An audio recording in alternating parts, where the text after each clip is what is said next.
so we have to keep it nice and tight. Okay.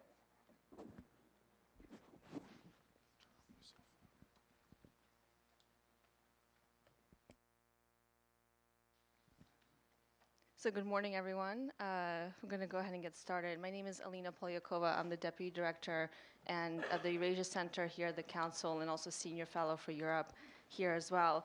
And it's really my pleasure to be part of this panel with this very distinguished group of discussants and panelists to introduce our new report called The Kremlin's Trojan Horses, Russian Influence in France, Germany, and the UK, which all of you can pick up outside if you haven't already. So I just want to say a few words about this report. I'm one of the authors on it, but of course I'm joined here by two of the other authors, Marlene Laurel and Neil Barnett, and Stefan Meister, who wrote the Germany case, wasn't able to be here from Berlin. But Andreas Umland will be stepping in to talk a little bit about Germany. But before I go over to our panelists and introduce them to all of you, I want to talk a little bit about why we wanted to do this project. And the impetus behind this report is really to make the point that Western democracies are not immune from Russian influence. And we started this project long before a lot of the revelations came out about Russia's potential influence in our own elections here in the United States during the campaign, hacking of the DNC and other private email servers of Democratic officials. And now our focus is on Europe's core. That's Germany, France, and the UK, countries that the US has traditionally seen as allies.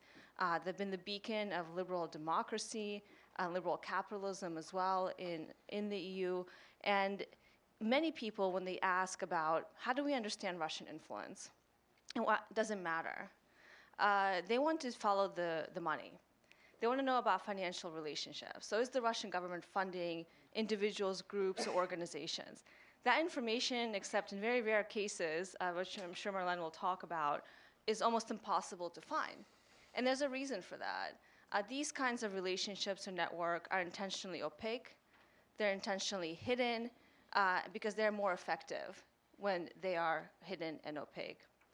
And that is the point of this report, is to draw out the individuals, the organizations who have built relationships with the Russian government, looking at how those relationships have developed and what effect they've had on policy. And I really encourage you to look at the policy recommendations, which are, of course, at the end of this report as well, that I think are incredibly relevant and useful for particularly Germany, UK, and France, but the EU more broadly. So before I jump into the details of the report, I'm going to quickly introduce our distinguished panel here. So to my left, as already mentioned, is Neil Barnett, who's Chief Executive Officer of Istek Associates. He's also the author of the case in the United Kingdom. To his immediate left, I have Dr. Mitchell Ornstein, who's not only Senior Fellow at the Foreign Policy Institute, but also Professor and Chair at the Department of Slavic Languages and Literatures at the University of Pennsylvania, and also has published extensively on this particular topic of far-right and Russian influence and the connection between the Russian government and populism. And then, of course, immediately to Mitchell's left is Dr. Marlene Laurel, who's one of the authors. She wrote the case on France, and she's the director of the Central Asia Program and also associate director of the Institute for European, Russian, and Eurasian Studies at the Elliott School of International Affairs here at George Washington University, and of course an expert on Eurasianism and Russian politics more broadly. We're delighted to have you here with us today, Marlene. And to Marlene's left, I have Dr. Andreas Umland, who we caught very surreptitiously on his trip to DC, one of the few. So we're lucky to have him. Dr. Umland is a senior research fellow at the Institute for Euro-Atlantic Cooperation in Kiev. He spends a lot of his time in Berlin as well, and is an expert both on Ukrainian politics and obviously German politics, and just broader Eurasian, European relations as well. So thanks, Andreas. And to Andreas's left, I have Josh Rogan, who is the columnist for the Washington Post. I'm sure many of you have been reading his recent articles, particularly those on Russian influence during our own campaign cycle, and he's done some amazing investigative work on that topic as well. Thanks for joining us, Josh.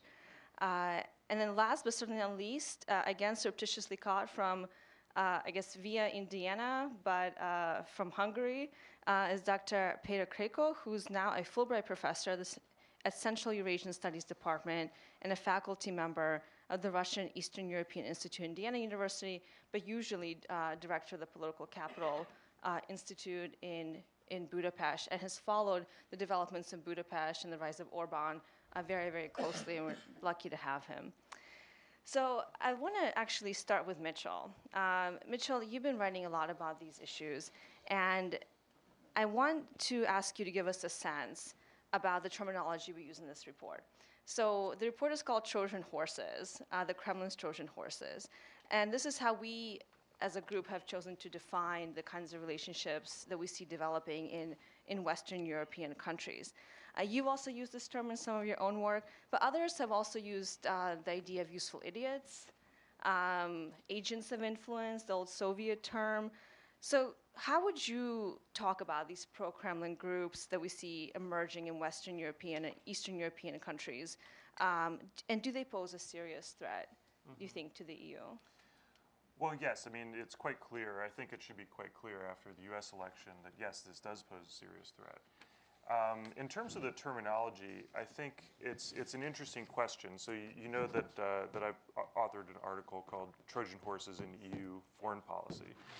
And in that article, together with my co-author Dan Kellman, we were trying to identify a specific phenomenon, which is the use of member state governments, pro-Russian member state governments by Russia to try and undermine particular policy positions of the EU Council, for instance, or the EU Commission. And I think in this report, you use the term a bit more broadly to indicate as Trojan horses people who are either you can prove or prospectively in the presumptively in the employ of Moscow or representing Moscow in some rather direct linkage, right? So that they either have a news show on Russia Today, which means that the Russian government may be paying them, or they have some sort of sponsorship that is coming, for instance, through an organization, a Russian cooperation organization, that you might say is similar to a kind of front organization that existed in under Soviet times. And so for me, I think Trojan horse terminology brings up a couple of implications. I mean, one is this covert nature, right? It's sort of the placement of a sort of enemy force in a way, right, within the walls of the city. And in that respect, I believe you can speak of some of the agents of influence in that terminology. That would be correct. But I think you would want to probably restrict it to those who you can tell are placed and those who you can tell are being placed covertly, at least to some extent. The issue, I think, it comes, and I think this is something we can discuss a bit more, when there's many people in Europe, as well as in the United States that we see, who are certainly not being paid by the Kremlin and yet are taking pro-Russian stances on foreign policy. And these people, are very impolitely, referred to as useful idiots. I think it was a Leninist term, right? But I think maybe more, accurately, you can say that, there's a certain zeitgeist right now. There's a certain opinion. There's a lot of people who are coming around to, or will come around to, or are thinking along the lines of, sort of an appeasement or a friendly relationship towards Russia, or are attracted, have an elective affinity towards Putin or towards authoritarian rule, conservative authoritarian rule, who may join forces with Russian foreign policy without being a direct agent of influence. And I think that distinction is important, both in terms of how we use a sort of accusative terminology, but also more broadly in terms of how we analyze the situation and the sort of dangers that are in. The danger is not only that there are these agents of influence, the danger is that of winning the hearts and minds of quite a lot of people in Europe. I do want to come back to this question of how do we understand this seeming pro-Russian turn in politics and policy, not just in Western Europe to some extent, but of course also in Central Eastern Europe and what we can call it sort of the gray zone of Ukraine, Moldova, et cetera. We just had elections in Bulgaria and Moldova that brought in pro-Russian governments. Estonia is also teetering with the collapse of their own government. And I do want to talk about that, so thanks for bringing that up. But I want to give Marlene a chance to discuss France. I think France is one of the most interesting cases in this report because it's been so much more publicized, the relationship between the National Front and potentially this Russian-funded bank from the Czech Republic. As all of you might know, there was a big story last spring where Marine Le Pen admitted to receiving funding, I think of about 9 million euros from a Czech-based Russian-funded bank. But it doesn't seem to have hurt her at the polls very much at all. So could you talk a little bit about how this particular incident, this very stark admission of financial connections and support was received in France specifically, to contextualize it a bit?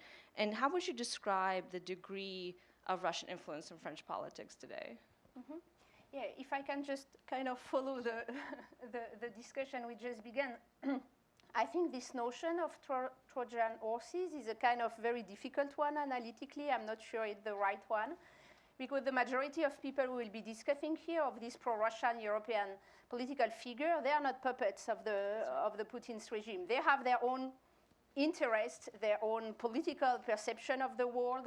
They have their own popular legitimacy. It's just that their own vision of the world is overlapping with Russia's one. But I think they have their own agenda, and it's very rare where really you can identify people that you can really see as kind of puppet, really created artificially by the Russian regime. So I think we should be very careful, because in the majority of cases, these personalities have their own legitimacy in the local political agenda. And the French case is a good example of that, because the success of the National Front globally in French politics has nothing to do with Russia, because the French public opinion is not very much interested in what is happening around Russia and Ukraine, just because it's not part of the general political culture among the French general opinion. So it's really deep issues, domestic issues, that make the National Front so successful, unfortunately, all this last year. And when the bank loan was kind of open and recognized by the National Front itself, it created a kind of shock among the French political leadership, but not really among the French population, because that's not the kind of issue that people are looking at. So I think that's one aspect. Another one that I think is important to understand the French general context is that you have this historical Russian diaspora present in France, very much active in the political and the cultural landscape, and they are very much representing Russia's interest on many aspects. The fact that a few weeks ago, France inaugurated the biggest Orthodox cathedral in Paris created this one a lot of discussion, because that was really interpreted as a dangerous soft power tool coming from the Russian Orthodox Church, and therefore from the Kremlin. So this case of the Orthodox Church was much more discussed than the bank loan to the National Front. And then more globally, which I think is important and it may be very specific to France, is that you have two geopolitical elements that make that a relatively large part of the French political landscape. The mainstream one is kind of not pro-Russian, but in favor of reconciliation with Russia. The first one is that you have this kind of de Gaulle's tradition of being very cautious toward the US, the transatlantic commitment, and wanted a kind of continental Europe politics. It's still very much influential among the French military circles, for example, this Gaulle's tradition. And then globally, the French foreign policy is so much oriented toward relationship with the Middle East, French politics in policy in the Arab world, that really what is the situation in Syria and globally the collapse of the Middle East is so much important for the French foreign policy that it kind of pushed Russia on the side, or on the contrary, it pushed many French mainstream politicians to consider that they want to reconcile with Russia, because they think Russia can be a partner in trying to manage the situation in the Middle East. So that's why you have these growing Russophile groups very clearly visible among the Republican Party, and especially around Nicolas Sarkozy and François Fillon. They have been really very much involved in trying to build to try to reconcile with Russia. So that's a totally a different trend from the Marine Le Pen one. So I actually want to pass it over to Andreas, and because Marlene has started mentioning a really interesting point, which is about how historical legacy and politics play into the current dynamics. I think that's important for France, or the Gaullist tradition, as Marlene was saying, but also in Germany, where we have this tradition of Realpolitik, and of course the term Putin verstehe, Russland verstehe, understanding of Russia. It's a German term that has entered our English discourse as well. So Andreas, I know you're stepping in for Stefan very, very graciously, but how does this historical legacy of working with Russia, Germany has a special relationship with Russia, you could say. How does that really affecting what we're seeing now, particularly with the rise of AfD, which I think has been very cautious in making any public statements regarding Russia? Maybe it doesn't matter in some ways, because Marlene was saying these are domestically driven processes. These politicians and political groups are not puppets, and I don't think we're trying to imply that in any way here. But can you contextualize what's happening in Germany now, given this history of special relations with Russia? In a way, the paradox is that we know about this special relationship, but still within the European context, the EU context, Germany nowadays appears as a hawk concerning the sanctions towards Russia in relation to Ukraine. And that's even more surprising in view of, I think, two peculiarities in Germany. This is, and I wonder how the other experts here on other countries would compare that to Germany. That in Germany, the relationship, this sort of Russian influence on Germany, but also German influence on Russia, is institutionalized to a larger degree, I would say, than in other countries. So the central organ here is an organization called the German Russian Forum, but there are also others, the St. Petersburg Dialogue, which is a sort of German-Russian Valdai Club, you could say, or the Eastern Committee of the German industry.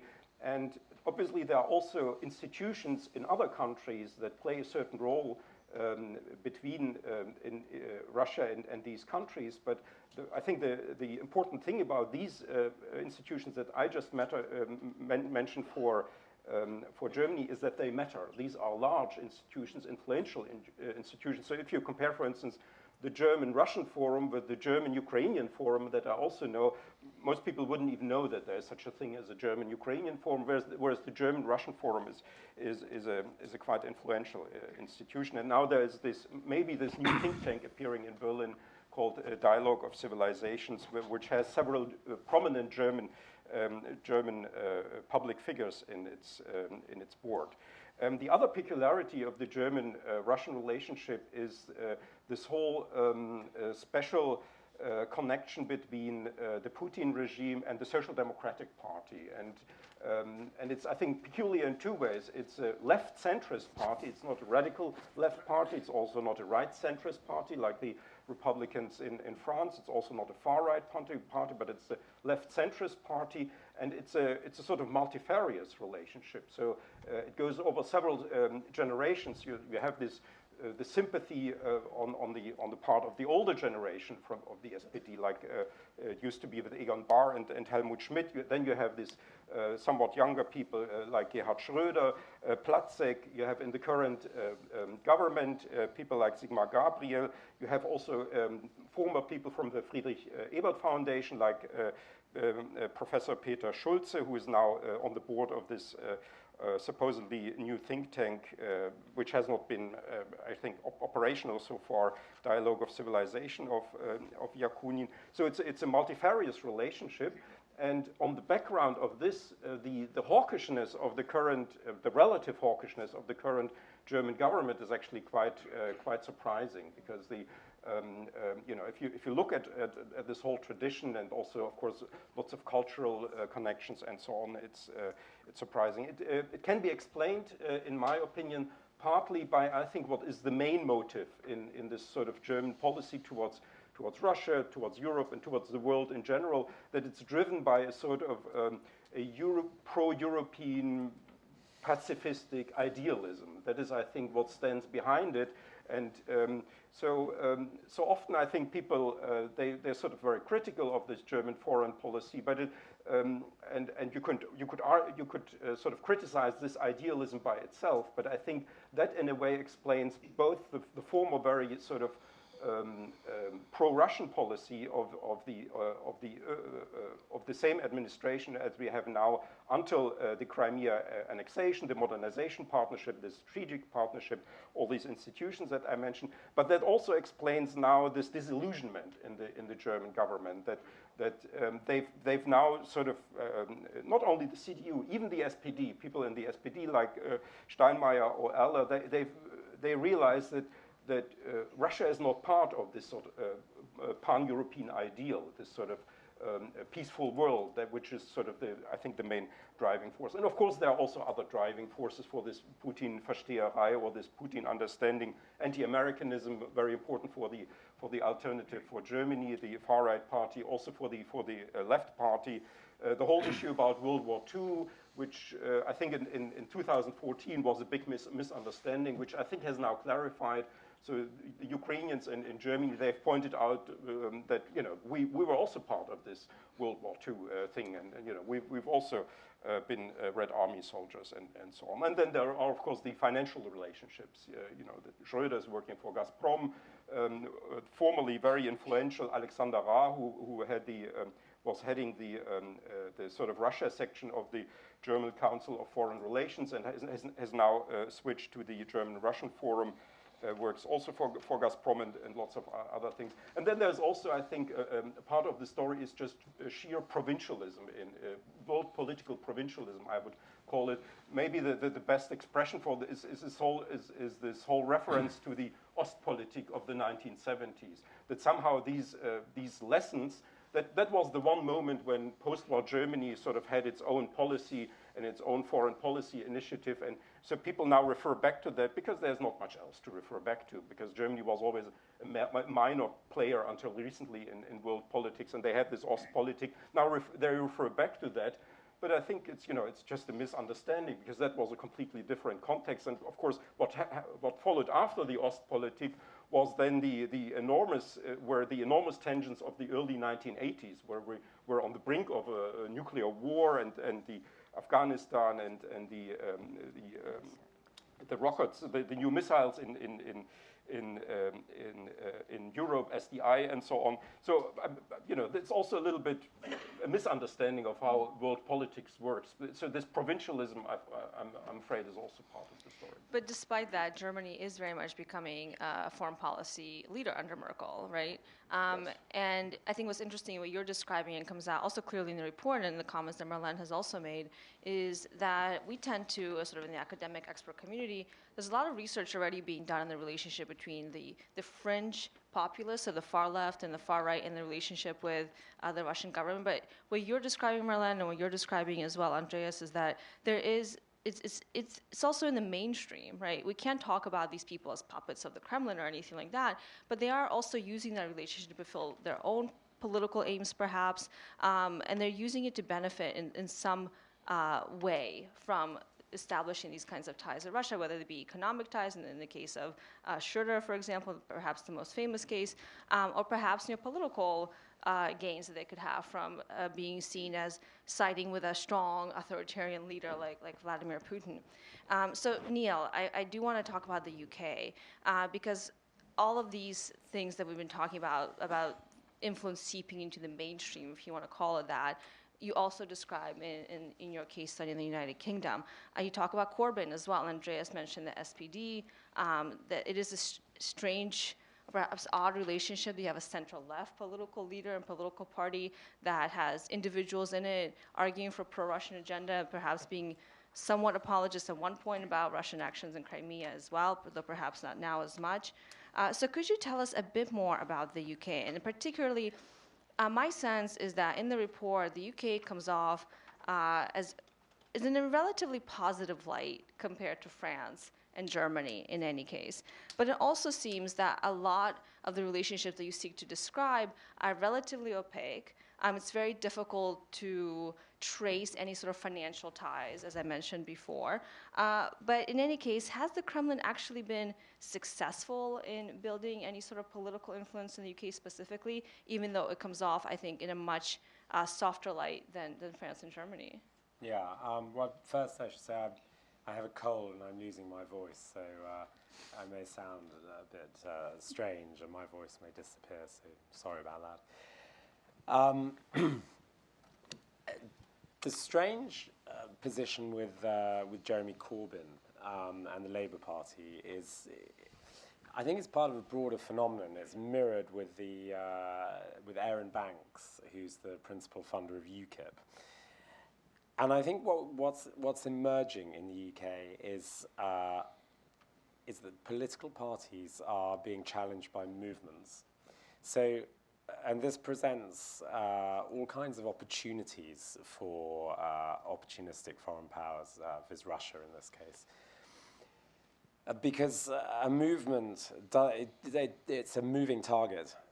It doesn't have the same regulation and establishment as a political party, and therefore you can do really a lot more with a movement without being held accountable than you can with a political party.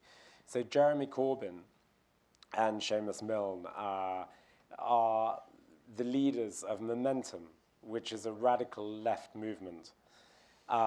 He happens to have hijacked the Labour Party and also become the leader of that.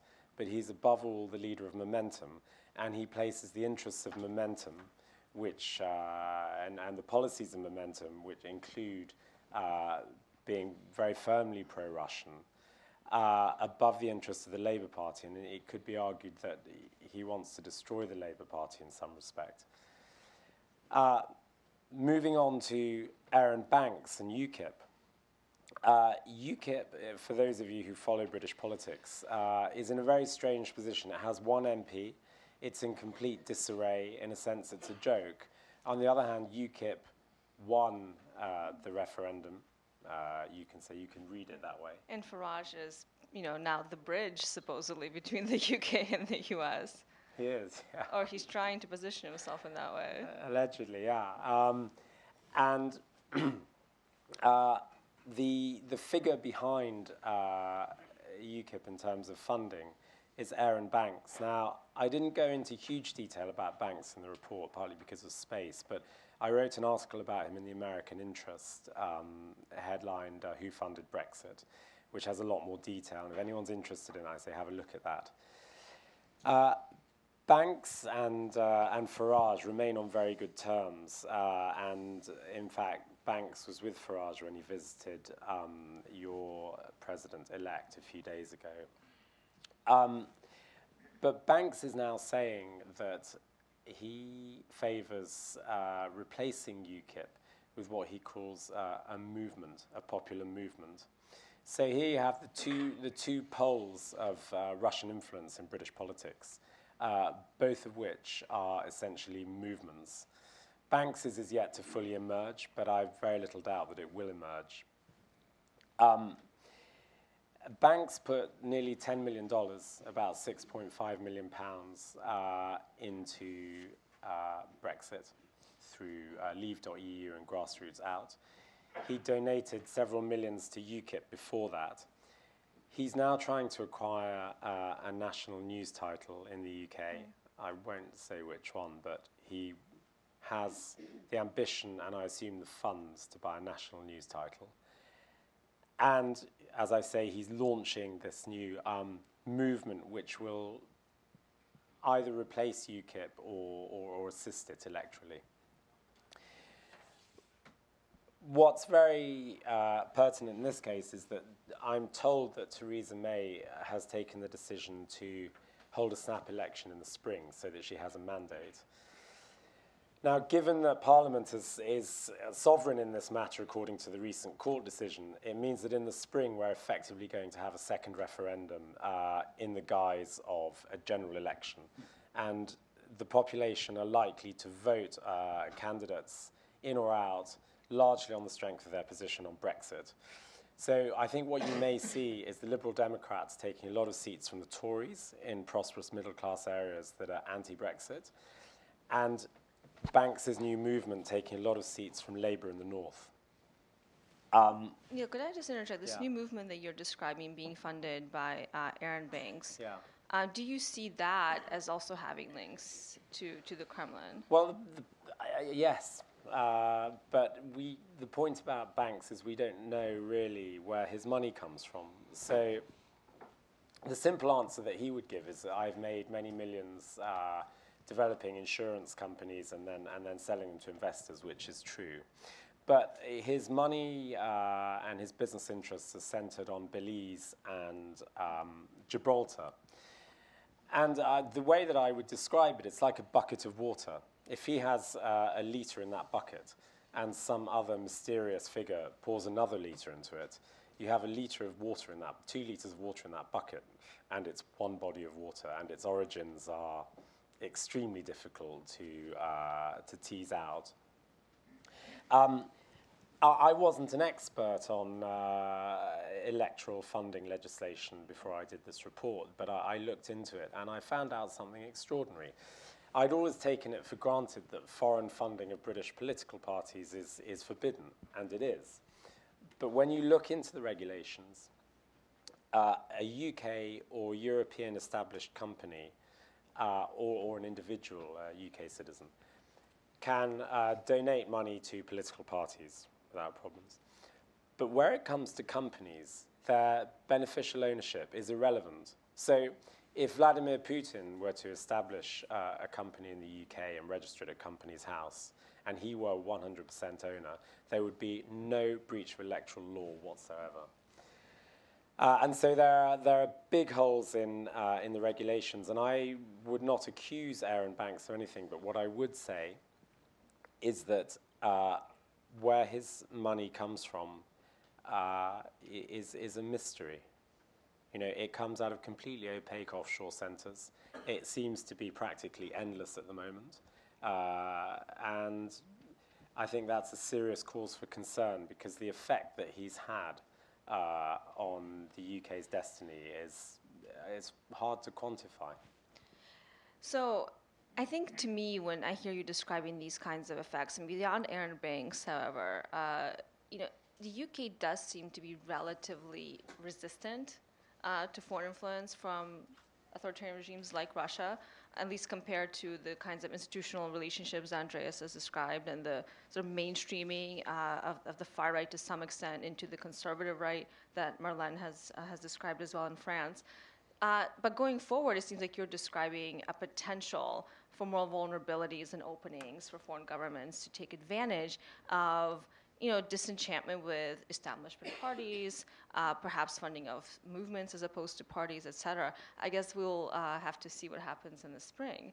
I want to open the floor a bit more outside of Western Europe as well. We have Peter here and Josh as well. I think the elephant in the room is, of course, our own elections that we just had.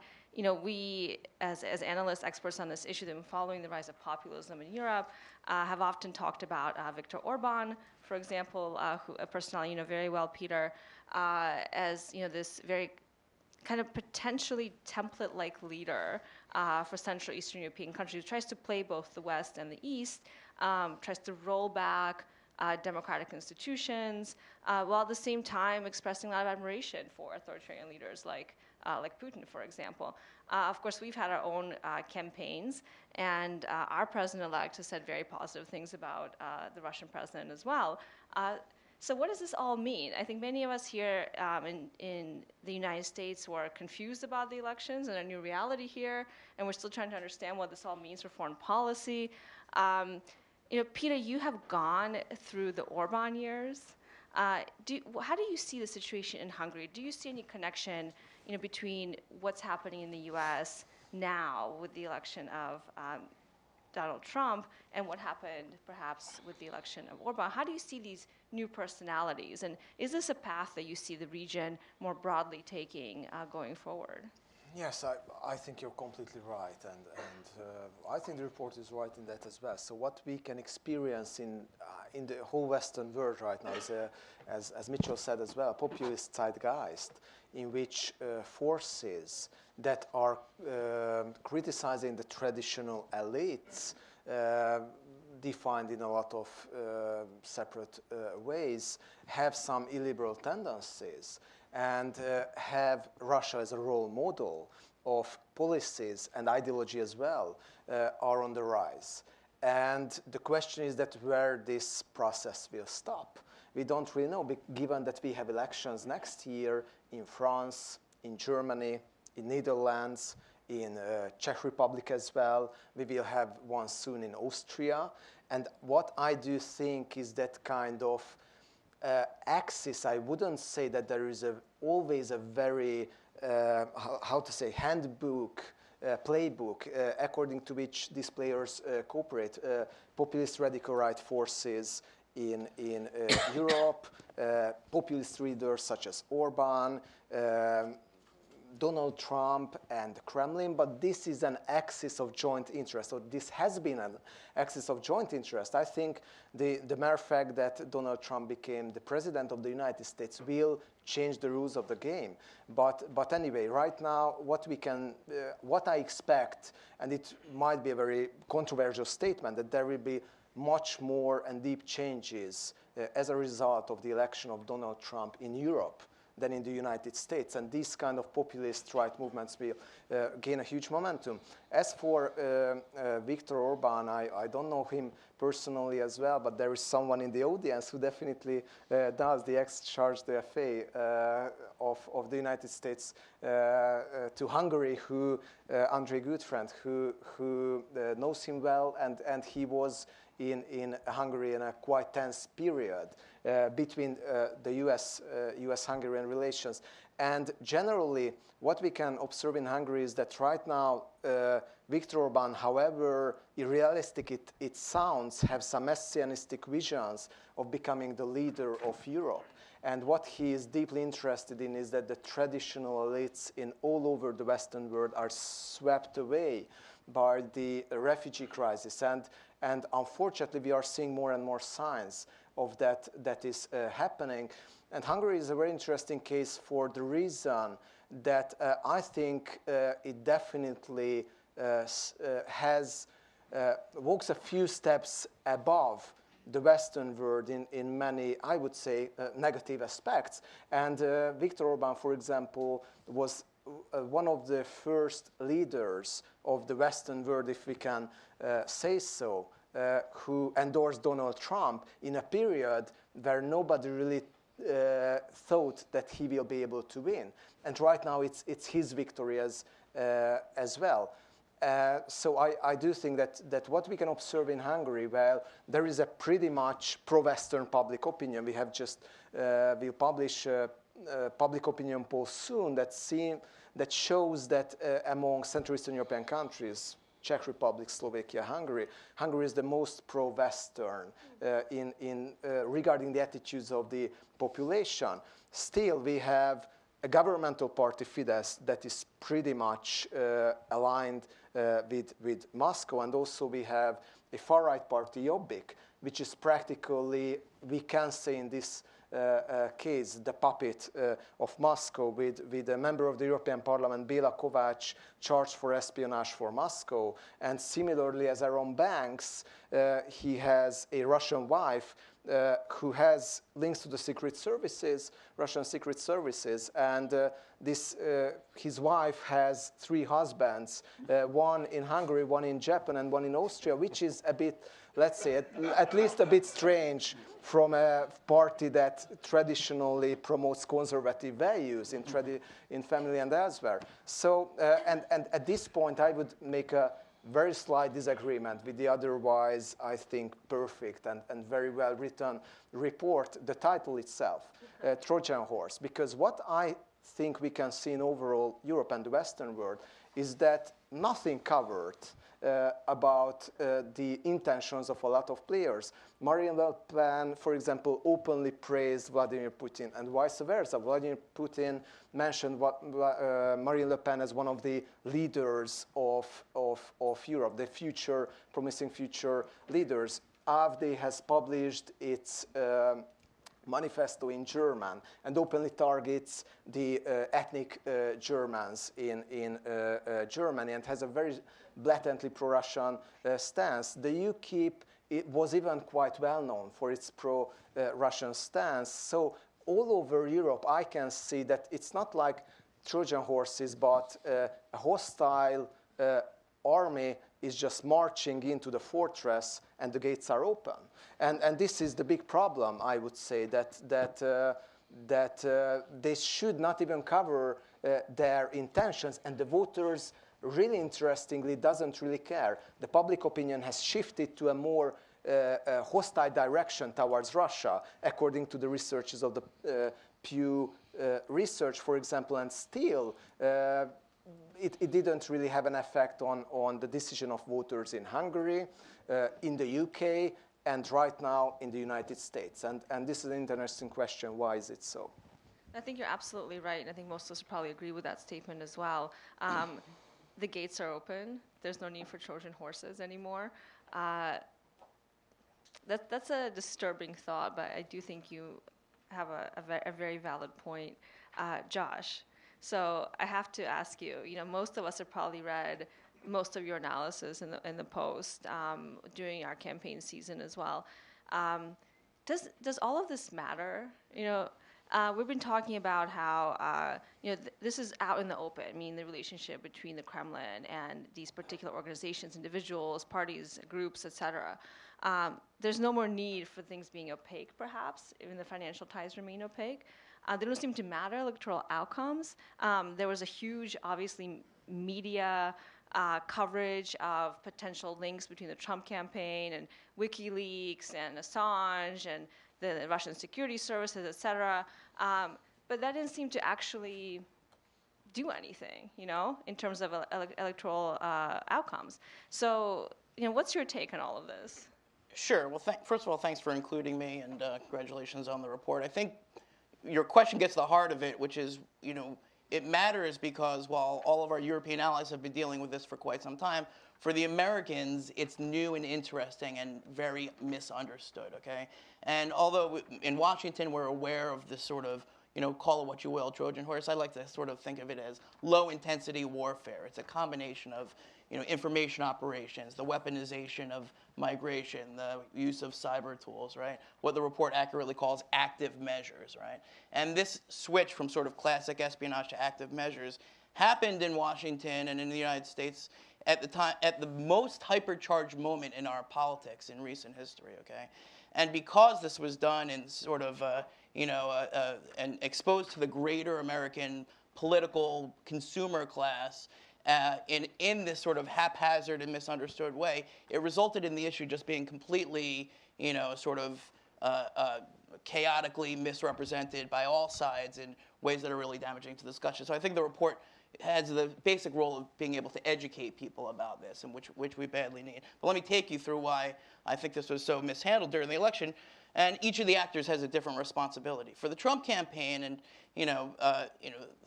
we can get into the sort of details of the links, which I happen to have done a lot of reporting about.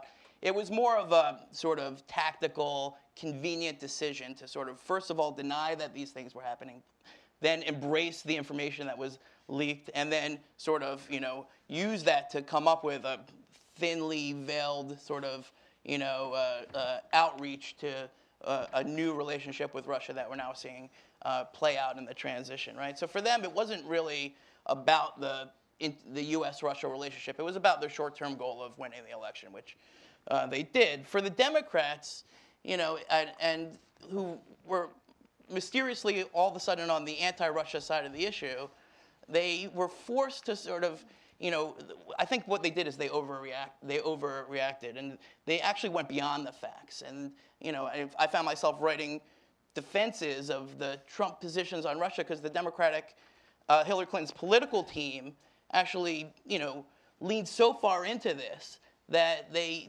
not only damaged the credibility of the argument by, putting people out there like Harry Reid to say things that weren't true, they politicized it because anything that they were going to lean on was going to get politicized. And then the Obama White House, for basically, besides confirming the fact that Russia was doing these things, which was a very labored over decision, really hasn't done anything.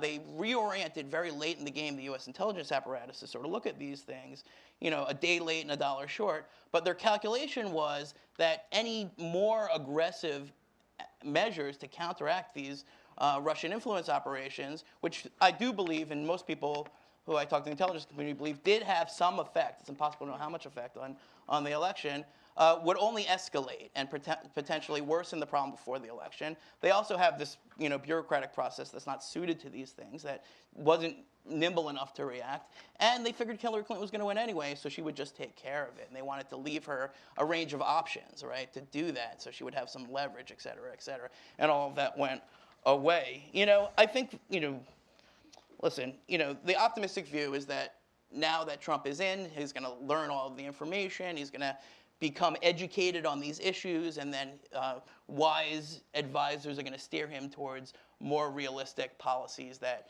acknowledge the facts of Russian interference in the U.S. political system and the U.S. information environment, and then respond to those, right? That's the optimistic view, right? Here's the reasons that that optimistic view might not pan out, right? He doesn't trust the intelligence that's given to him, right? He has different priorities, right? For him, this might just not be at the top of his list. If he can join with Putin to kill ISIS, then all this stuff may be, you know, not as important. And he has a fundamentally different worldview, and that's what I think what, you know, is the big elephant in the room, is that if Donald Trump himself wants to realign U.S. foreign policy towards a more pro-Russian, less European-centered stance, he has the power to do that, and none of us in this room is going to be able to stop him. And I think the most scary part is that, you know, when we talk about, you know, I think it's absolutely true that all of these groups in all these various European countries have their own agendas, their own, you know, constituencies, their own funding. It's a complicated tapestry of interests. But, you know, Trump's chief strategist, Steve Bannon, is in the process of aligning himself with all of these movements in real time. We can see it happening. It happened today. It's going to happen yesterday. It's going to happen tomorrow. Right? That's a game changer, okay? And if the Trump administration starts cutting out what we consider to be mainstream political parties and focusing on these groups, I think exactly as you said, these groups are going to receive huge boons into their popularity and their resources. And I think that's the thing we have to follow the most. And yeah, I think I'll stop it. No, there. thanks, Josh. You know, I can't help but thinking from all the comments that, you know, from you about there being a potentially profound shift in worldviews based on the leaders we have elected in this country, but also in Hungary, potentially with the elections. I mean, I don't know if Le Pen will win the French elections, but she's certainly not projected to enter the second round of the presidential elections in France. In Germany, we don't know if Merkel's going to stay or not yet. Of course, in the UK, Neil, you described this similar dynamic of movements challenging establishment parties. And in the entire EU, in the European Parliament as well, Mitchell, as you talked about, there are individuals who are advocating very aggressively and have disproportionate representation in the European Parliament compared to their national parliaments in pursuing a pro-Russian agenda, if you want to call it that. But what I can't help thinking, are we going through a profound paradigm shift? I know this sounds a bit jargony, but are we going through a rethinking of the international orders we know and such as a result of the elections, the prominence of these leaders who see Western democratic models as no longer the fait accompli for the West? I'd like to hear all of your thoughts on this. I know we have some time constraints, but Peter or anybody who wants to take that. I mean, maybe just start and say a couple things. I mean, one of the things that most strikes me about this change in worldviews is that the key issue, it seems to me, from Trump and from his people around Trump is not Russia. I think this was said before. It's not Russia. For a lot of us, and as Mitt Romney famously said, Russia is the big strategic threat, right?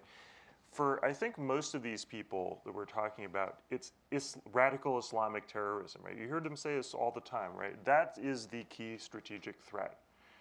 And basically all the policy, the worldview is sort of a shift towards this global war on terror perspective, where Russia's not really a threat. Europe is not really a big deal, right? The Middle East is a big deal. ISIS is a big deal. refugees coming, into the country, particularly from the Islamic world, who are sort of ticking time bombs of terrorism in this perspective. Terrorist threats like in France, right? That's the biggest issue. Now, security experts can debate this, and I've heard plenty of security experts say that really the threat that's posed by ISIS to the United States is not very significant compared to the threat that Russia could pose to the United States, because they can blow us up, they can reduce us to ash, as one of their politicians recently said. So from a security perspective, I think that's the paradigm shift. I think these people are serious about this. I think they see that as a threat to religious values. They see that as a threat of terrorism that plays extremely well politically. I think they see it as a threat, an economic threat, a threat to the community, to the nation. And so I think that's really the paradigm shift that's happening and I don't know that it's going to be that easy so I'm not sure also, the flip side of it is I'm not sure how much it's a threat to liberal democratic institutions per se, right? To some extent, they may feel that they're protecting liberal democratic institutions, right? But by cracking down on sort of human rights and civil rights and taking a different perspective on race and religious issues than has typically been associated with liberal democracy. Yeah, so the shift you're describing is this focus on security. You have to make alliances or partnership with unsavory characters, then be it, right? As long as we're still fighting terrorism, quote unquote, whatever that means, ISIS, et cetera, then that's the real shift that's happening now. And I know, Josh, you have a comment, and then Andreas and Peter. Yeah, I would agree with that. I would just say that if you listen to what Donald Trump says, and if you believe that he means what he says, the paradigm shift is this. It's that, now, the U.S. government will deal with foreign policy issues on a state-to-state level exclusively, right? He's promoting the sovereignty of the state above all else. You can call that classic realism, whatever. I'm not an academic. Term it what you want. But it basically means that each sovereign state has the right to do whatever it wants inside of its borders without much criticism or interference from the U.S. And then the U.S. will deal with those states on a one-on-one or maybe occasionally a multilateral basis. Now, what that means is that, for the next 4 years, forget about the sort of push for liberal democratic policies, human rights, the freedom agenda that we saw in the last Republican administration, or even the push for universal rights that we saw in this administration, okay?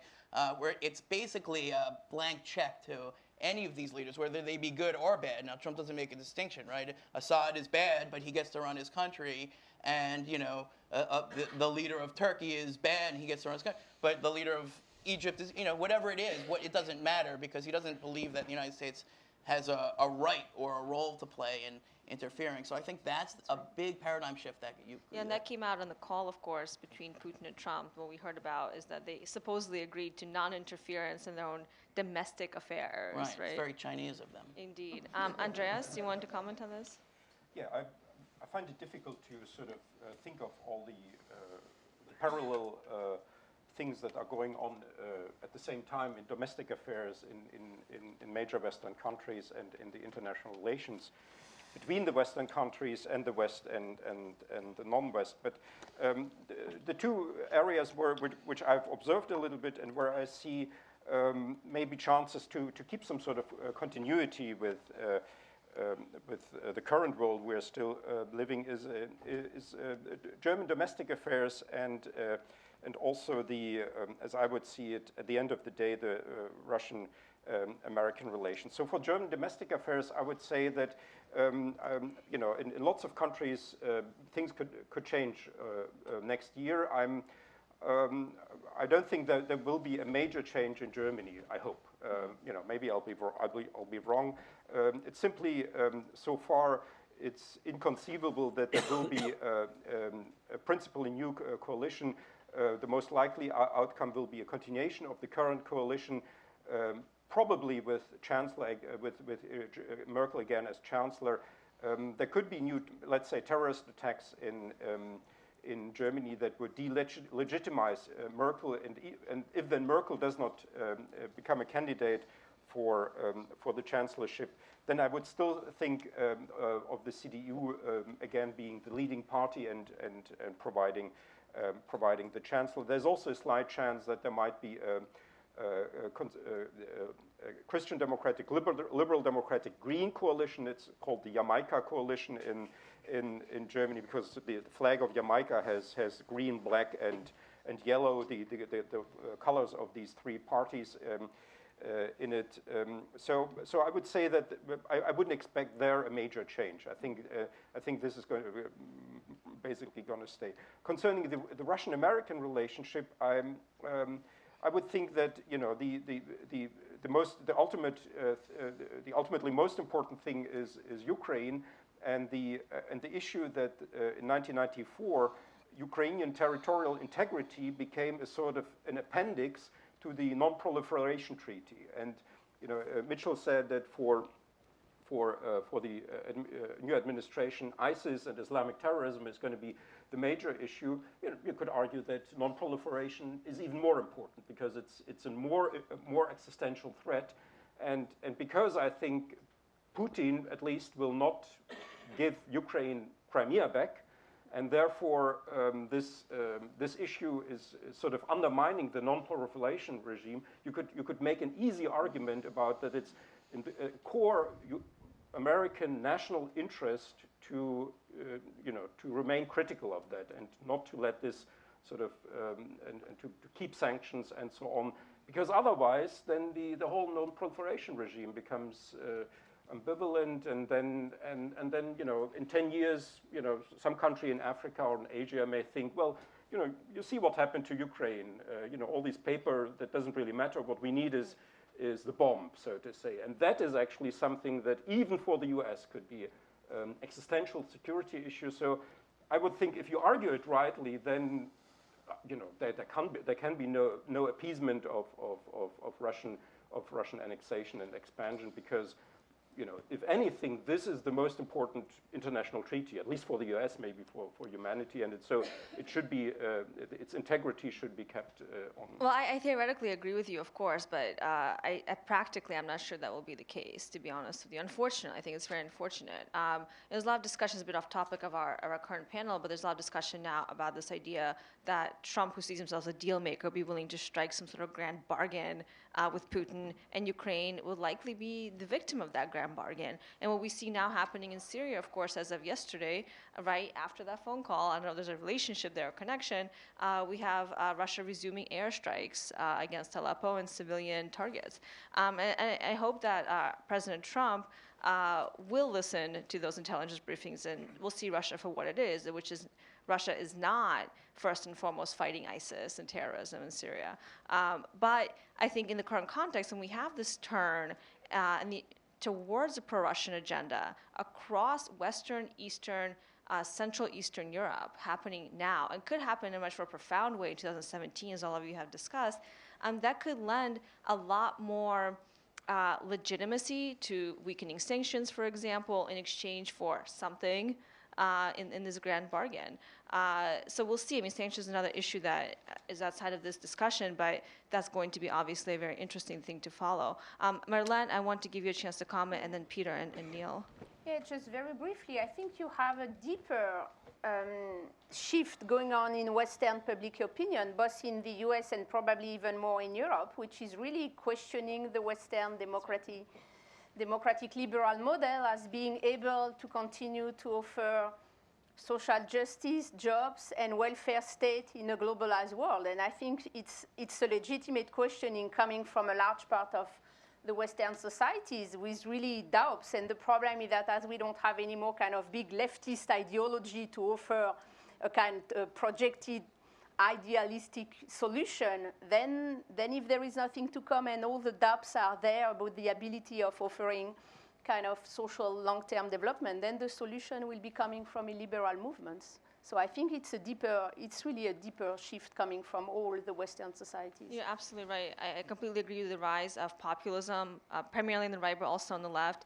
It has as much to do with the failure of the center left to provide a convincing narrative to people who are feeling grievances and anxieties about their economic situation. We have seen this in our own elections, where the Democratic narrative obviously did not really confront and address the very real anxieties that the American working class was feeling about their future prospects.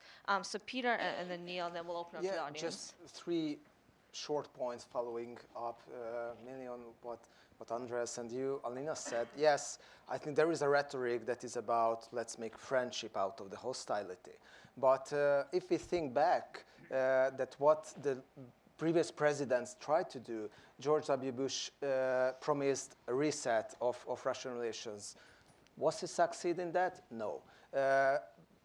Also, Barack Obama promised a reset of the relations. Was he successful? No.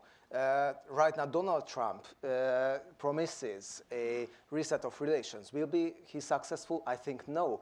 And not because of the United States, but because of the fact that I think Putin is just not interested in having a friend in Washington. I think he is interested in having an enemy in Washington. If we look back on the previous years when Putin's popularity was on the rise, there were 2 major moments. One was obviously the Crimean annexation. The other one was the Syrian intervention. So I think it highlights us that these provocations and constant conflicts are part of the strategy.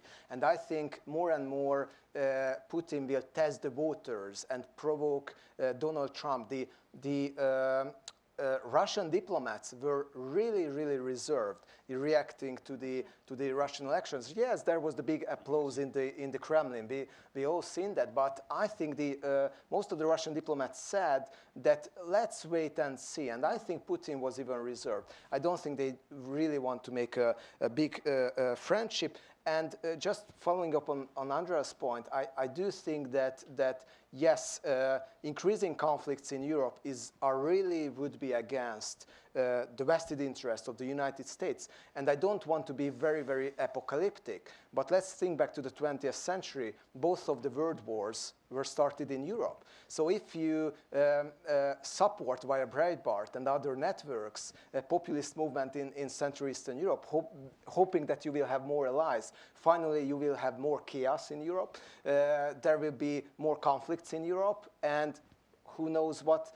comes. And finally, it's maybe the United States again that has to interfere, and who wants it. So I don't really think it's the vested interest of the US. And the last point about the human rights, I think that totally abandoning the human rights rhetorics and paradigm would backfire as well, because the human rights paradigm, I think, has been a rather successful soft power tool in the hands of the US administrations, and a lot of human rights organizations all over the world, why they are sometimes criticizing the United States for some issues, sometimes with it's totally justified, sometimes it's not, but totally abandoning these organizations who are the biggest representatives of the US values in a general sense, a very general sense in Europe, I think it would be a mistake as well.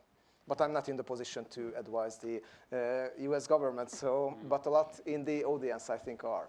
Yeah, but the point you make about conflict anti-Americanism serving a very key role in Russian policy is absolutely right, because if you look at Russian media, they've been warmongering for a very long time, and that's a way to consolidate national identity and nationalism more broadly, which I think Putin deeply, deeply needs to sustain his approval ratings, which as far as we can tell are legitimate ratings, if you can call it that, in a place that has completely state-controlled media. Neil, I want to give you the last word before we take it to the audience. There are 2 brief points.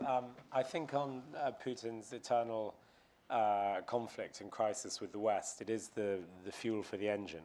But in the short term, a deal with Trump could also be fuel for the engine, in that Putin can say, we're sitting at the top table, we're receiving respect in the gangster sense, and that they can bank some winnings, including the recognition of Crimea and the cessation of sanctions. But that will only last so long, and then probably in the medium term he'd revert to the crisis model and start to crank up the confrontation again. The second point I wanted to make briefly is that Marlene, you said that movements in Western countries and political parties and players who align themselves with Russia in some way are not necessarily in the Russian camp. They have their own identities and interests and outlooks, and it suits them ideologically or opportunistically to align with Russia. And I think that's undoubtedly true. They're not Thunderbird's puppets controlled from the Kremlin, but these are intelligence operations that we're talking about, and the Russians will not give money or render assistance to foreign politicians without gaining objective proof that this has happened and keeping it on file. And once you've accepted that money or assistance, you're never free again. And it can be brought up later to expose you to general dishonor or possibly prosecution. And it means that these politicians who've done anything remotely covert with the Russians are in the position of, for example, people in Central Europe who were collaborating with state security in the communist era and then go into politics or journalism after 1989. And the Russians come and knock on their door again and say, look, you're compromised, we need this from you. And they're not really in a position to say no. So, in other words, they may not realize it, but they've made a fast impact. Thanks, Neil. So I'm sure we could talk about these issues quite a lot, but I do want to open up to the audience. So if you have a question, please raise your hand, and when you ask it, make sure it's a question and identify yourself. So I'll take a few altogether. So Ariel, then the gentleman in the back. Is there another? Not yet? Okay. So Ariel, please. Good morning, Ariel Cohen, Atlantic Council. We are describing a relatively new battlefield. What should be the strategies in terms of response? Are these counterintelligence strategies? Are these banking regulation strategies? Are these political strategies? Are they media strategies? Who do you think should direct it? Should it be nation-state focused or transnational? And what is achieved so far and what should be done? Thank you. Thanks, Ariel. Let me take another question. I saw a hand in the back, and I'll take a third here, and we'll let you guys respond. Mitchell Pullman, I'm a freelance writer.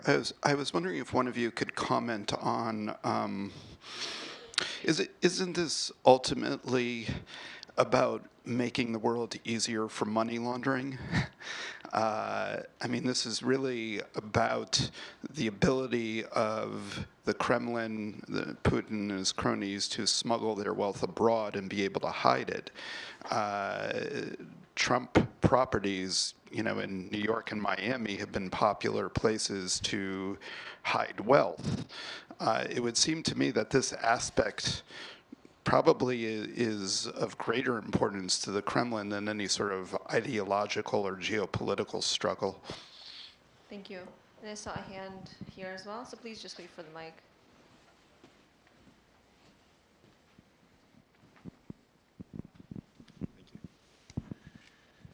Andre Goodfriend, Department of State. Views I'm expressing are my own, and it's nice to see my friend Peter Krako. Your fascinating paper and discussion. A couple of, just a question. First, looking at Russia and how it changed from the Soviet Union, and the growth of identitarian, populist politics there as a way to regain its strength, or what it saw as its place.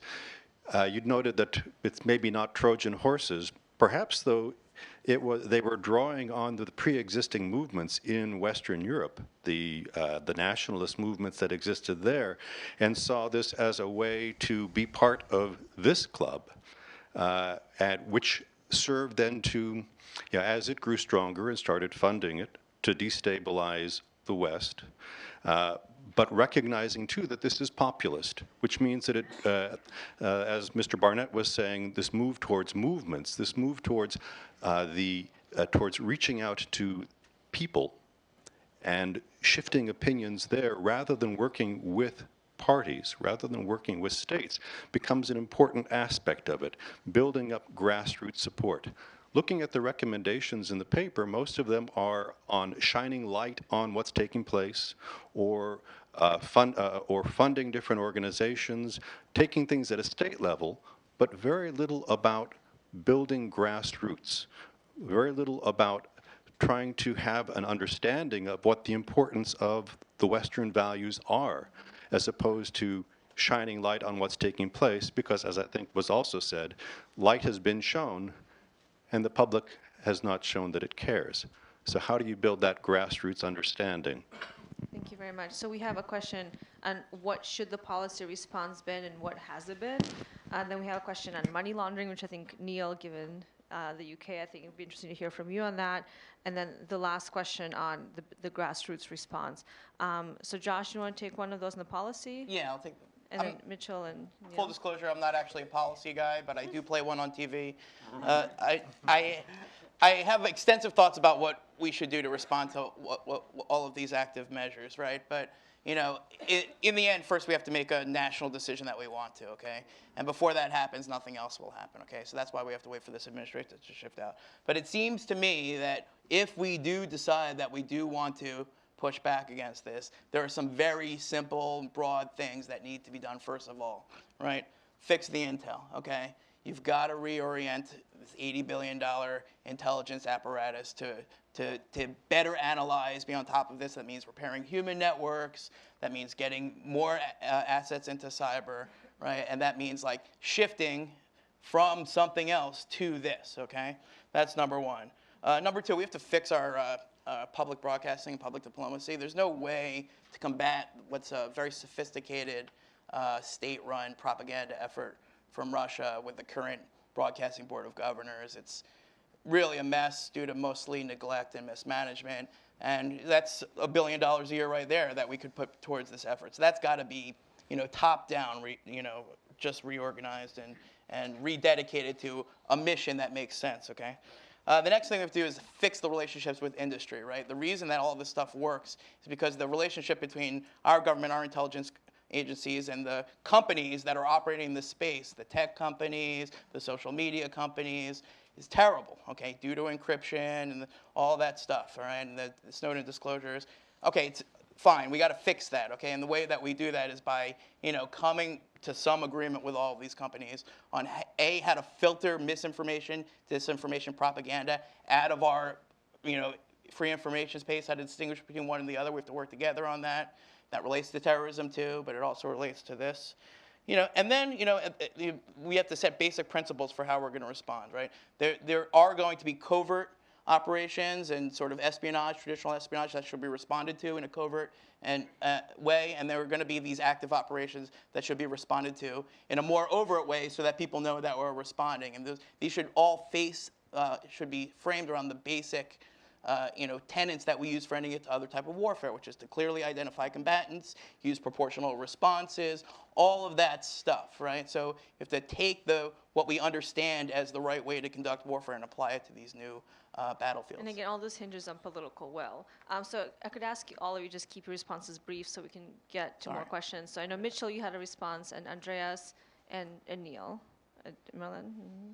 Okay, and then we'll take another round. Yeah, Go ahead. I wanted to talk about political will for a second. So, Ariel, when you asked your question, to me, that's really a jarring question for me, because it completely contradicts my understanding of what's going to happen in this administration. When you ask we, I'm wondering who's we. I mean, what we are going to do, in my opinion, is we are going to cozy up to the Kremlin. We're going to take deals. We're going to get paid off. We're going to promote Russian propaganda, right, through Breitbart or wherever. We're going to use whatever RT concocts, and spin that out. So, I think that it's we're actually, I mean, I could be wrong about that, that's not really going to be happening. But if you look at it, I mean, the very first foreign European meeting that Trump had apparently was with one of these Trojan horses who's in this report. I didn't realize that this guy was along with Farage. you know, Trump himself appears not to care about that. In fact, has quite a different attitude towards this. So I think that what I say, how I would respond to what we should do, two things. One is we have to try to find a way to convince the Trump administration not to give away too much to the Russians in this honeymoon period they're going to have. Right? That's a key first step, right? Because the way the Russians, it seems to me, negotiate is, you know, and you already saw this in Kremlin's approach, in Putin's approach is, well, here's a laundry list of like amazing things you could do that would make us happy. And all of these are sort of long-term things like accepting Crimea, you know, annexation, other things. And what we'll do for you instead is sort of not be so angry, which is something they can turn on and off, you know, like any second, right?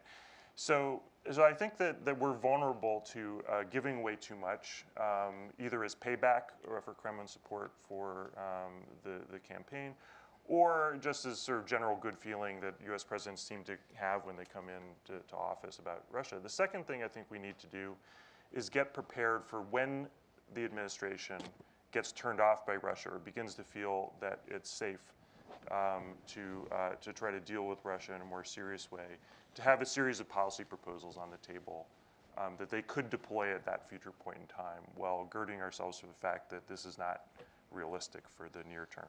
Yeah, and the new administration will likely get burned by Russia at some point, even if there's a cozying up. But to me, it's also not clear, because none of us really know, and in many ways, what the policies will be. We just have little snippets of quips and things like that. You know, what do we want from this grand bargain, right? Like, we know we have leverage, the sanctions perhaps. We know Russia has leverage in Syria, in Ukraine, but what does the U.S. get out of this grand bargain? I think is the bigger question that's going to have to be answered. A great question. And so Andreas, I know you wanted to comment, and then Neil, just if you could keep it pretty brief, because I want to take another round of questions. Yeah, as I indicated before, maybe one should sort of reformulate these, some of these sort of world political issues in terms of national security, because there's often, I see that in Germany or in other countries, that there is this sort of different ideals, and you know, we should support Ukraine because it's about the European values and democracy, and support this revolution. But as I indicated with the Non-Proliferation Treaty, it actually concerns, you know, everybody's national interests. Or you could, you know, I have a somewhat similar cynical view of Putin, like Peter Kreko, who said that, you know, Putin needs the U.S. as a conflict partner, as a sparring partner. I would with the same, you know, he needs Ukraine either under his control, or Ukraine being in a crisis mode, or even collapsing.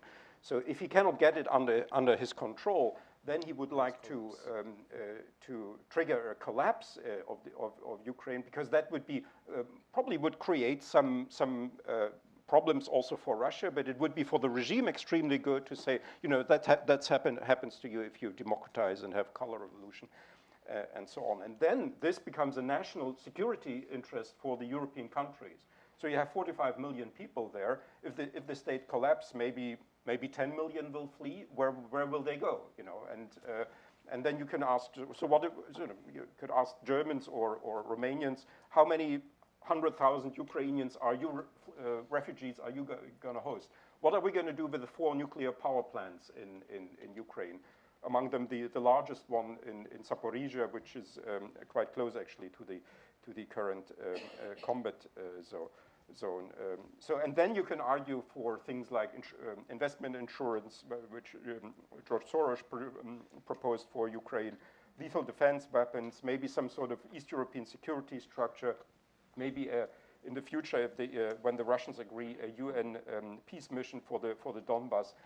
You know, then you can talk about the instruments. But first, we have to start, I think, with national security interests of the nations in question, and link them to Russia, and then I think we can change this discourse. And Neil, do you want to pick up the money laundering question? Yeah, I think it's a very sorry. It's a very good question, and you know, the general menace of offshore, opaque offshore structures and money laundering is one thing, but in terms of this this report, so I mean, I think, you know, as I said earlier, the fact that Arron Banks put in $10 million into Brexit from opaque structures in Belize, of all places, is absolutely extraordinary. I mean, it was 52 to 48%, and he brought in Goddard Gunster, who came up with the immortal slogan, "Take back control." I mean, it was that close that I think that actually Banks' intervention may well have been crucial. And really, nobody's really asking the question, where did this money come from? But at another level, there's a parallel in funding with the rise of movements, which is the rise of something in the UK which is equivalent to super PACs. Funding organizations that do the party's work for it, but aren't covered by party funding regulations, which are quite new in the UK. And the one in my section of the report that I highlighted was right-angle campaigns, where Robert Halfon, the deputy chairman of the Conservative Party with responsibility for funding, had until 2 months after the election, this company, Right-Angle Campaigns Limited, 2 of the other directors were lieutenants of Dimitri Firtash. How much money went through the books of Right-Angle Campaigns Limited, what it did, whether it indeed had any function, who knows, but the circumstances are extremely suggestive. And so better regulation of offshore centers and dirty money would cut down the opportunity for this kind of activity, and better electoral funding regulation, which acknowledges that not all political funding money goes into parties, would be useful too. And also add to that question, you were framing the question whether or not all of this is really about facilitating a pro-money laundering environment. I think that's a secondary goal. I think there is the ultimate aim, which from my view is to weaken European transatlantic consensus and solidarity on a Russian foreign policy, is to weaken NATO, and is to weaken the EU more broadly. And as a secondary, plus a little benefit, oh, well, you can also launder your money and buy real estate in London or New York or elsewhere and keep these loopholes open, et cetera.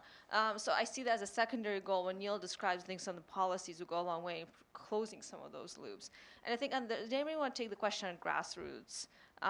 What do you do about building sort of bottom-up consensus for, I guess, values and principles versus the top-down policy recommendations? Marlene? Yeah, well, I think that's a core question.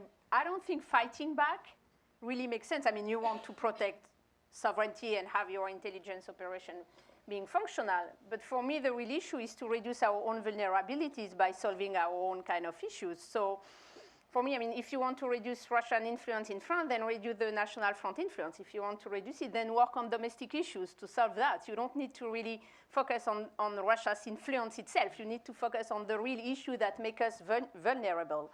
So for me, it's much more kind of a domestic solution. It's our own weaknesses that are used by external actors, and Russia is not the only one. I mean, we could also discuss Saudi Arabia, Qatar, money, involvement, and so on. So there are many Trojan horses trying to enter, but it's because we have our own vulnerability. So the solution is on us, not on fighting back against the others. Yeah, and Josh was also making that point. I mean, this report really focused on political relationships, but of course, that's just one part of a broader issue that we're seeing, where authoritarian regimes or other types of regimes are using what we see as virtues of open societies, like plurality, free media, things like that, to implant themselves into the politics and polities of those societies. And the way to respond to that is essentially what I think you and Josh were saying, is you strengthen independent media, you strengthen investigative journalism. But again, that all comes down to the willingness of governments and foundations and other actors with resources to support these kinds of efforts.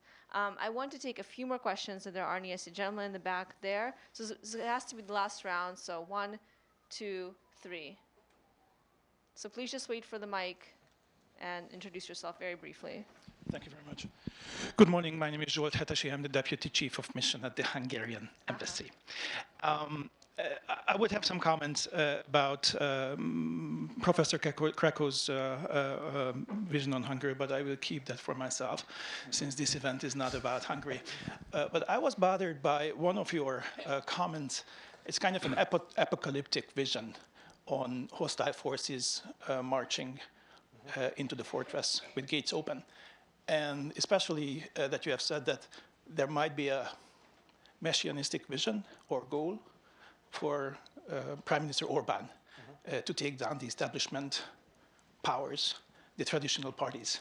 Now, as we all know, Fidesz, the party of Prime Minister Orban, is the establishment party in Hungary. I mean, it has a history for 27 years. This is as long as our democracy. I don't really see how it would be in the interest of Prime Minister Orban to take down traditional parties and establishment parties, especially taking into consideration the fact that the far right is losing ground in Hungary. So is there a contradiction here? Thank you. Thank you. I saw another question on this side. Yes.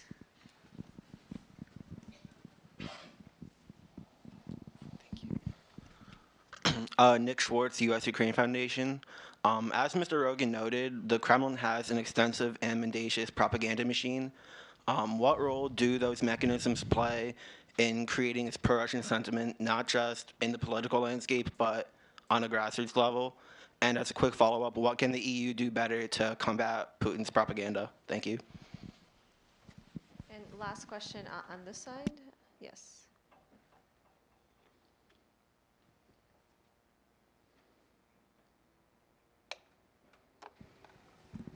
Hello, Yulia Rычkova, the Institute for Human Sciences, Vienna.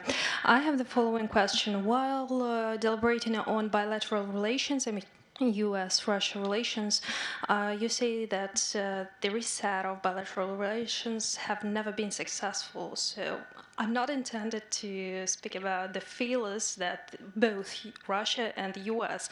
Have made, but the question is the following. What are the prerequisites, conditions that could be considered as successful for the reset of bilateral relations? It could be under Trump or somebody else. So the question is, what would be the conditions for successful bilateral relations? What are the prerequisites or conditions for an official or effective or successful reset of relations? Got it. So I think there was a direct question to you, Peter, on Orban. So do you want to respond to that? Yeah, sure. Thank you very much. I think it's a very good and important question. I think one of the big reasons for the success of Viktor Orban is that he could achieve to channel the anti-establishment sentiments that are absolutely present in Hungary towards the European Union. And when I talked about messianistic visions, I didn't talk about the domestic political ambitions of Orban. I mean, it's his third political term right now. I think he pretty much knows how it works governing Hungary. I think, on the other hand, you can say it's a bit, let's say, speculative. That he has more ambitions. He's a political animal. He wants to have a higher position. And when he said, for example, in his Béltusnát speech, that what we can observe more and more is that the previous black sheeps are becoming more and more the leader of the herd. First. Second, he said that he feels more and more that Budapest is becoming the capital of Europe instead of Brussels. I think he revealed his ambitions to have some kind of European leadership. And I would say so he has a good political, as a lot of populist leaders, he has a good political instinct. And I think he feels the zeitgeist. We don't know how far it will end, but I'm pretty sure that Europe will look different a few years ago, and he will find more and more allies in Europe, what we could even see in the last 2 years. So he's not a totally isolated leader as some of commentators depict him. And Neil, you want to come back to this? Yeah, Hungary? I mean, just to speak briefly in Orban's favor, which doesn't really come naturally to me. I think it's fair to say that the Hungarian political landscape has become so odd. It's canted so far over to the right now with no real centre-left opposition, that what Orban is doing, while his relationship with Russia is deeply questionable, he's continually trying to outflank Jobbik because they're the main opposition. And so I think a lot of what he does, including the refugee referendum, is just a domestic political management scheme to keep Jobbik out of power. And I have to say, maybe better the devil you know in Hungary. Thank you. Josh, do you want to take the media question? Sure. I mean, I have to tell you, I've been doing this for about 12 years now. I've never seen a more sort of chaotic and really, I'm not using this word lightly, frightening environment for journalists. And, you know, this was, again, hyper, you know, sort of accelerated during the campaign because the Russian propaganda and the alt-right media had a marriage of convenience, right? And they were promoting each other's disinformation and conspiracy theories to an amazing extent, and corrupting the public understanding of basic issues and really beyond any recognition. And if my Twitter feed is any indication, it's working. And there are now millions of Americans who are just, you know, convinced that the reality of the situation is not what it is. And add to that, now that we have the president-elect of the United States, as recently as today, you know, tweeting, you know, missives to further undermine public confidence in major media institutions. Okay, unprecedented. Okay, and you know, I don't think that necessarily any one of these actors has thought through the implications of this, or if they have, it's even more sinister. You know, and you know, you could call it the mainstream media, what I call the professional media. You know, people who are independent and you know, and working to, you know, do journalism in the public service, speak truth to power, afflict the comfortable and comfort the afflicted. They're under attack. Okay, and you know, in the end, the consumers have a vote here. So go out and buy a subscription to the Washington Post, please. And I would also add, I would actually add to that in the media very, very briefly, that this is actually one space where I think we are moving, so slowly from the policy perspective, are moving towards countering, responding, getting ahead of Russian propaganda. I think those efforts are still relatively nascent compared to how much the Russian government has invested. But there are these emerging strategic communications task force units within the EU, within various national governments. We've been working on this at the Atlantic Council quite extensively. For example, the Czech government, despite everything that may be going on there, is establishing a strategic communications unit within the Ministry of the Interior that's relatively large and well-funded. Again, these efforts are still relatively new, but we are moving forward on this, and many other organizations have been following the information warfare, if you want to call it that. But again, I think Josh is right. You know, we have seen this emergence of fake media, propaganda, disinformation, not just coming from Russia, but from other sources as well, that are, I think, sowing a lot of mistrust in our mainstream media as well, right? Right, and let me just underline my point is that what's new and devastating is that this strategy is now being perpetrated from the biggest bully pulpit there is, which is the White House briefing room, okay, and the president-elect's Twitter feed, okay? So that's a game changer, okay? Yep. He's intentionally undermining American confidence in the American media, right? And there are very few things a strategic task forces can be able to do about that. And I want to give everybody else a quick opportunity to respond either to the media question, to Hungary, or to this question of what should be the preconditions for successful relations. And I think, Andreas, you had a point, and then I'll give you, Mitchell and Marlene, and everybody else another chance to respond. Yeah, my answer is going to be about this issue that the gentleman from the US-Ukraine Foundation asked, how should we respond? What I've observed in Germany is that although Russia has put a lot of efforts to improve its image in Germany, actually over the last years the public image of Russia and especially of Putin has gone down, and it's now mainly concentrated on the far left and far right. What Russia is trying to do is not anymore, I think, to such a degree to propagate itself and to put itself in a positive light, but to question, people like Peter Pomerantsev have described that, to question the Western order. And as I indicated before, I think what we have to do in response is not only to improve our domestic and international Western order, but also to go back to the reasons why the EU and the NATO have been established, and that, for instance, the EU is now associated very much with economic issues and refugee rights and so on. But the initial impulse for it was to secure peace in Europe with these economic interactions. We've seen how the EU has now been able to preserve peace in Yugoslavia. I would argue that if the EU had given an EU membership perspective to Ukraine in the association agreement, Yanukovych would have been forced to sign the association agreement in Vilnius. I think it would have been domestically for him very difficult not to sign an association agreement with a membership perspective, and we didn't do that, and that's why then the whole country got into disorder and opened this window of opportunity. The same, I think, we should argue. We can endlessly argue about liberal values and all these, and American domination and so on, and Russia is trying to promote this picture of the West as promoting gay rights and sort of anti-traditional values and so on. But this is not actually the initial impulse of either of the EU or of NATO.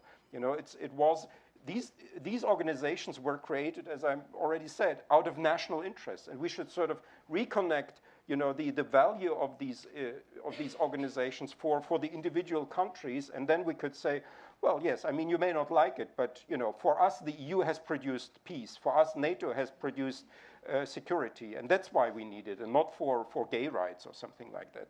So I think that should be the response just to this sort of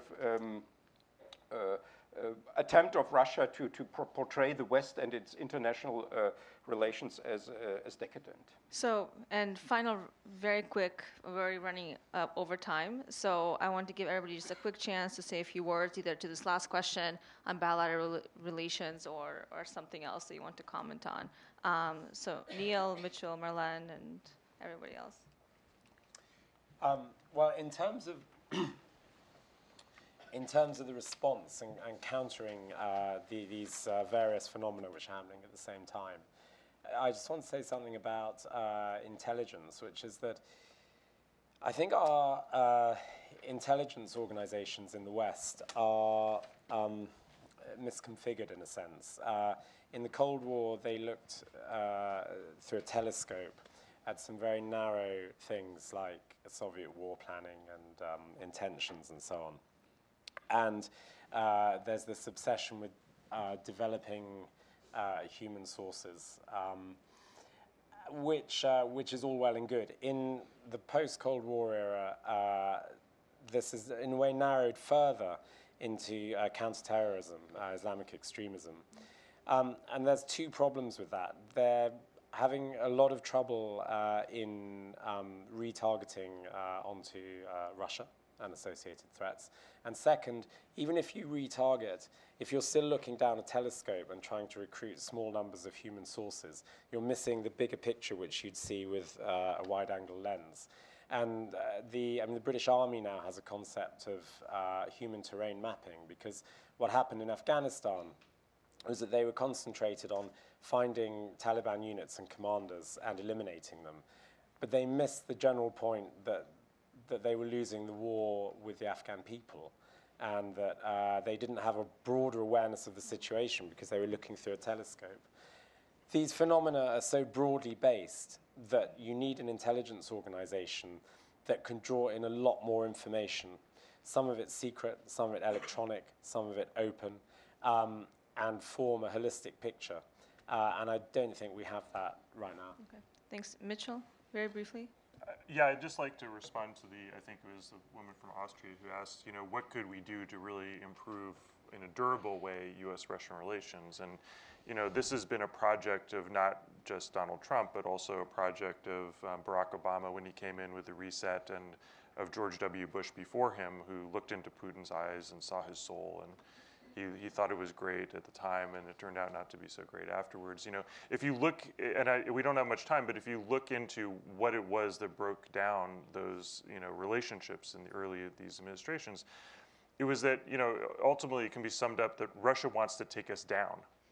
Russia does not want the U.S. to exercise a leading role in the world. And it tends to see this as a zero-sum game and is trying to undermine our power, essentially.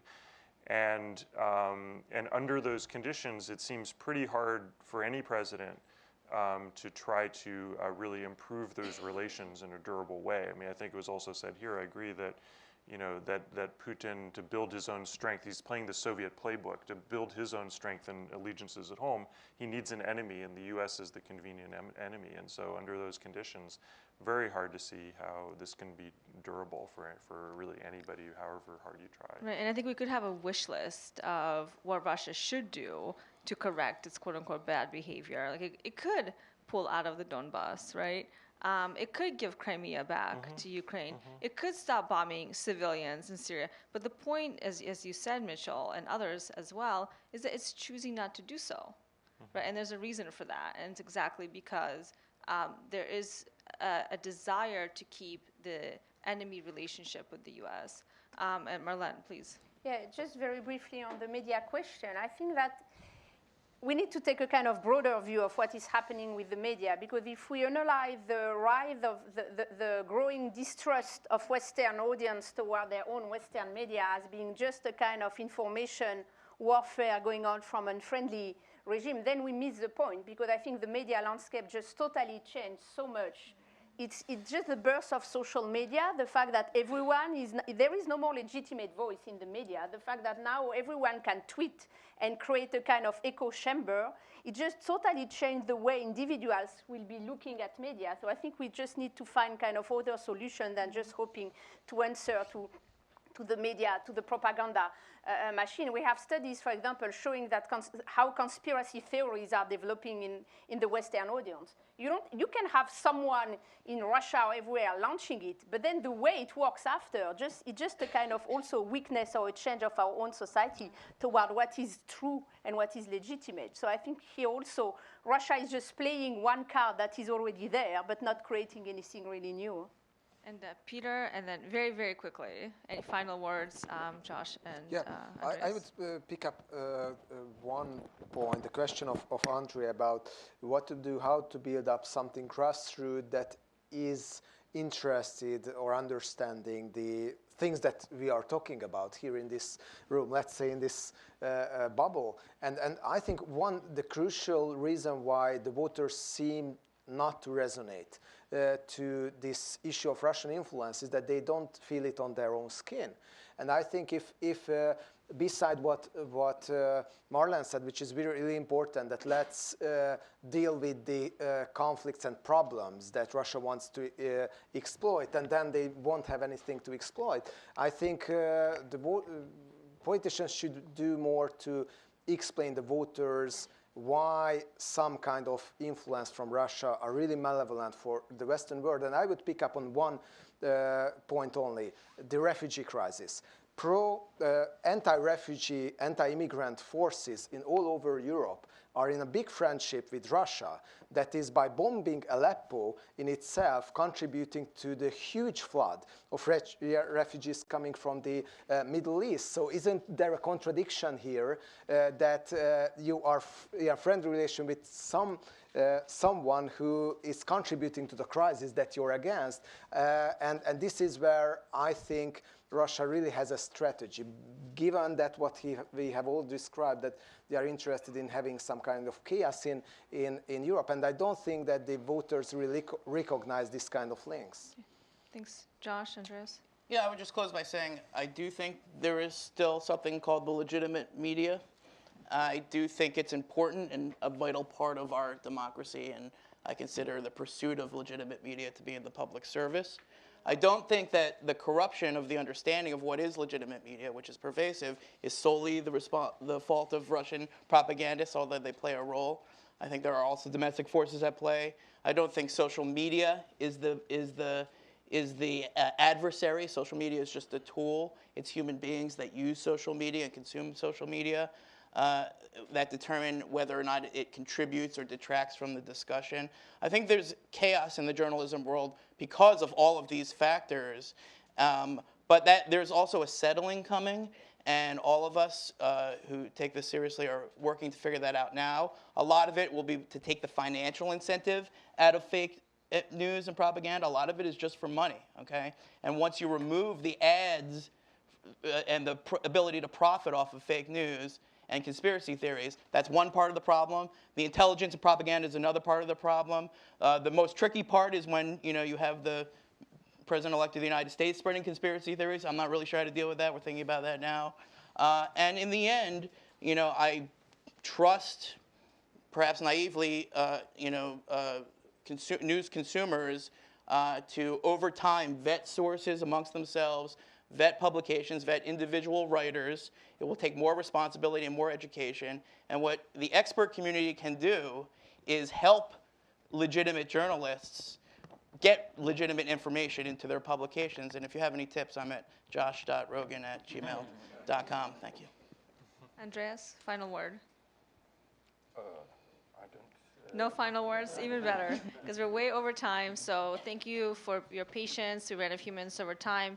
And yes, please pick up a copy of the report. And thank you to my distinguished panelists and co-authors for working on this together. Thanks.